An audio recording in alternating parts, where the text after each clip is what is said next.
Hi friends, అందరు బాగున్నారా? ఈరోజు రెసిపీ వచ్చేసి క్యాబేజ్ బఠానీ. క్యాబేజ్ బఠానీ ప్రిపేర్ చేయాలని నేనైతే ఈరోజు డిసైడ్ అయ్యాను. అయితే ఒక కడాయి పెట్టినను అండ్ సరిపడా ఆయిల్ అయితే పోసిన. క్యాబేజ్ కర్రీ కదా, సో కొంచెం నేనైతే ఆయిల్ ఎక్కువనే వేస్తాను. ఎందుకంటే అది ఆయిల్లోనే వండాలి కాబట్టి అప్పుడైతేనే దానికి సూపర్ టేస్ట్ వస్తుంది. సో అందుకని నేనైతే ఆయిల్ అయితే ఎక్కువ పోసిన, 4 స్పూన్స్ అండ్ 1 ఆనియన్ కట్ చేసి పెట్టుకున్నాను. ఇప్పుడు ఆయిల్ అయితే హీట్ ఎక్కింది, ఆనియన్స్ అయితే వేసుకోవాలి. ఇప్పుడు సీజన్ కదా బఠానీ, సో అన్నిట్లో వేసి వండుకుంటే చాలా బాగుంటుంది. అందుకనేసి నేను ఈరోజు క్యాబేజ్లో వేసుకున్నాను. ఇప్పుడు ఆనియన్స్ అయితే మంచిగా మనకి ఫ్రై అయితే అవ్వాలి. ఆనియన్స్ అయితే మంచిగా ఫ్రై అయితే అయినాయి. ఇప్పుడు మనము పసుపు వేసుకోవాలి, 1 స్పూన్ పసుపు అండ్ అల్లం పేస్ట్, 1 స్పూన్ అల్లం పేస్ట్. ఇప్పుడు ఈ రెండు కొంచెము ఆయిల్లో అయితే ఫ్రై చేసుకోవాలి, ఒక 2 మినిట్స్.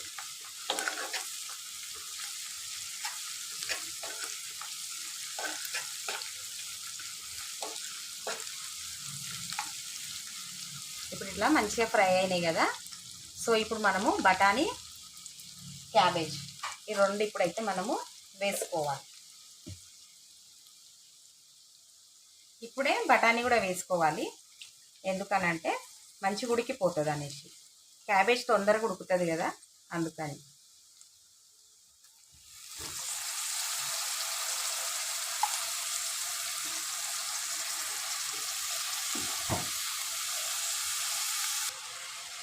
ఇప్పుడు సాల్ట్ అయితే వేసుకోవాలి. నేను క్యాబేజ్ అండ్ బఠానీ అయితే వేసేసినాను.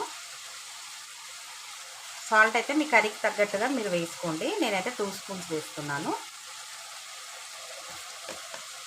అండ్ ఇప్పుడు ఒకసారి మనము మంచిగా మిక్స్ చేసుకుందాము క్యాబేజ్.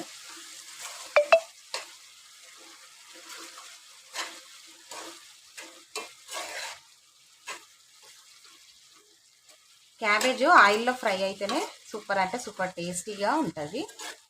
అండ్ స్మెల్ కూడా రాదు, ఏ మాత్రం స్మెల్ అనేది రాదు క్యాబేజ్ది. ఓకేనా? ఇప్పుడు చూడండి, ఇగో సాల్ట్ వేసిన తర్వాత ఎంత వాటర్ వచ్చిందో చూడండి. ఇప్పుడు మనం మంచిగా ఇదైతే ఆయిల్లో అయితే మంచిగా ఫ్రై అయితే చేసుకుందాం.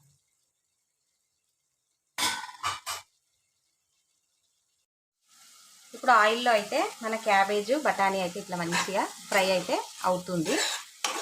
చూసిరు కదా, అప్పుడు ఇంత వాటర్ కనిపించింది. ఇప్పుడు వాటర్ చూడండి, వాటర్ అయితే ఏమైతే లేదు.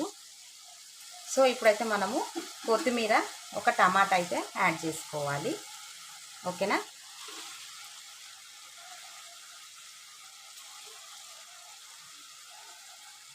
ఇప్పుడే యాడ్ చేసుకోవాలి, టమాటా కూడా ఉడికిపోతుంది మంచిగా. ఇప్పుడు ఒకసారి కలుపుకుందాము. కొంచెం కారం అనేది కొంచెము మనకు క్యాబేజ్ కంప్లీట్ అవుతుంది అని అంటే అప్పుడు వేసుకుందాము. ఎందుకనంటే కొంచెం వాటర్ అనేది ఇంకా కొంచెం తగ్గాలి. టమాటా వేసినాం కదా, ఇప్పుడు వాటర్ అయితే యాడ్ అవుతుంది. ఇంకొక 5-10 మినిట్స్ మళ్ళీ మనము మంచిగా ఇట్లా ఉడికించుకుందాం ఆయిల్లో. ఇప్పుడు మన క్యాబేజ్ అయితే ఇట్లా మంచిగా ఆయిల్లో అయితే ఫ్రై అయింది. టమాటా, క్యాబేజు అండ్ బఠానీ చూసారు కదా ఎంత మంచిగా అయితే ఫ్రై అయిందో. చూడండి, ఫ్రై అయితే ఎంత కర్రీ అయిందో, కొంచెమే అవుతుంది. ఇప్పుడు మనము కారం అయితే వేసుకోవాలి. నేను 1 స్పూన్ కారం వేసుకున్నాను. అండ్ ధనియాల పొడి, 1 స్పూన్ ధనియాల పొడి.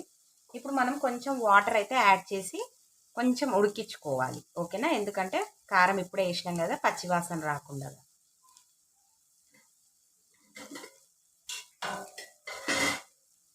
కొంచెం అంటే కొంచెమే వాటరు, ఎక్కువ యాడ్ చేయకండి. ఎందుకంటే ఆల్రెడీ క్యాబేజ్ అంతా కంప్లీట్గా ఉడికిపోయింది ఆయిల్లోనే, అందుకనేసి. ఇప్పుడు ఒక 5-10 మినిట్స్ పచ్చివాసన రాకుండా కారము ఉడికించుకుంటే చాలు, కొంచెం ఆయిల్ పైకి తేలేదాకా. ఓకేనా? ఇప్పుడు క్యాబేజ్ అయితే ఇట్లా చూడండి కారం వేసిన తర్వాత ఇట్లా ఆయిల్ అయితే మంచిగా ఇట్లా తేలింది. ఒకసారి కలుపుకుందాము క్యాబేజ్. సో క్యాబేజ్ అయితే కంప్లీట్ అయింది. క్యాబేజు, బఠానీ అండ్ టమాటా అంతా మంచిగా కుక్ అయితే అయిపోయింది. ఇప్పుడు నేను స్టవ్ అయితే ఆఫ్ చేస్తున్నాను. చూసారు కదా ఫ్రెండ్స్, సింపుల్ అండ్ ఈజీ ప్రాసెస్లో నేను కర్రీ అనేది ఎలా ప్రిపేర్ చేశాను. మీరు కూడా అందరూ ఈ రెసిపీ ట్రై చేసి మీ ఫీడ్బ్యాక్ అనేది నాకు కామెంట్ సెక్షన్లో తెలియచేయండి.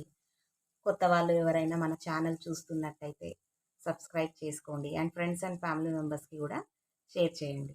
Thank you for watching.